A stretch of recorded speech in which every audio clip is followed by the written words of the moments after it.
I know people are going to ask, why was he holding a Chucky doll? I don't know. That's just a video I had. That's what popped up for him.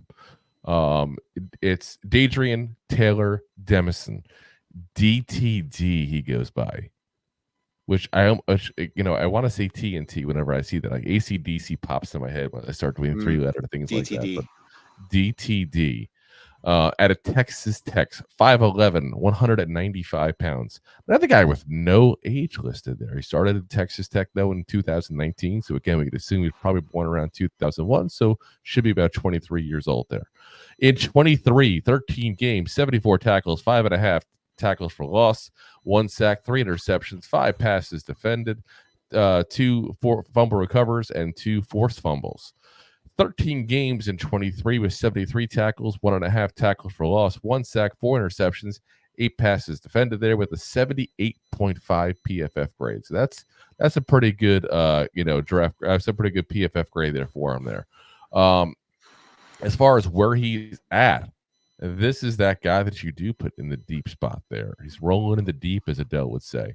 So this past season did 10 snaps at the line, 202 at the slot position, 4 on the outside corner, 113 in the box, and 485 at the deep safety. The guy is a ball hawk. The numbers don't do him justice as far as the 7 interceptions he had at that point. This is a guy that just always seems to sniff out the ball if you watch him. He's very fast, takes great angles. He also excels on special teams as well, and he's a good tackler. As far as the cons to him, the first one is very obvious. If you notice in the very beginning, I said 195 pounds. He's small. That's small for a safety. That's like a corner is 195 pounds. You expected him to put on a good 10, 15 pounds at that point to be even average. That's not even big, average. I mean, that's also probably why he's pretty good with the deep ball. And that's the problem. Do you really want to go ahead and take that away from him? Because that's what makes him special. Yeah. Especially because, like you said, he's a ball hawk. And, like, what do we mean by that? It's like, yeah, he's only got 7 interceptions, but he's also swatting the ball away. He's also getting in the way of the ball. Like, he knows where it's at, and he has a good idea majority of the time to stop it and get in the way of it. Yeah, and the other issues with him is he has issues with zone as far as play reads. And, as we talked about earlier, again, there's typically 2 categories of people. There's guys who are high motor, hardworking people that have great football IQ but aren't the most athletic. And there's the guys who are naturally talented at that point there and just have that abilities that you're either born with or you're not. He goes into the latter. So, when I see issue with zone play, that tells me he needs to learn and gain a better football IQ overall by just watching a lot of film and learning what's going on at that point there. Sometimes you get guys. I don't know this guy. I'm not trying to put him in this category as far as that and say this is what's going on 100%. But sometimes you get guys that are they're the most athletic person on the field and they know it. They don't necessarily work as hard because they don't have to. And, when I see a guy like this, that's his issue, I wonder if that was just the scenario for him. Because he also falls for trick plays, which is another thing that typically is somebody didn't necessarily watch a lot of tape and everything at that point. So, again, I'm not trying to sit there and say he doesn't watch tape a lot. I'm not trying to sit there and say that he's, doesn't have a high football IQ because I don't know him. I just wonder if that's the scenario like that because he is an athletic freak, point blank. He's an extremely athletic guy.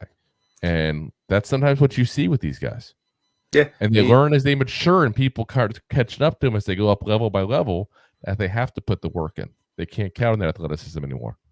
I was about to say, you hit the nail right on the head there. Is some of these guys, like, they're so talented that they outclass everyone. They don't have to put their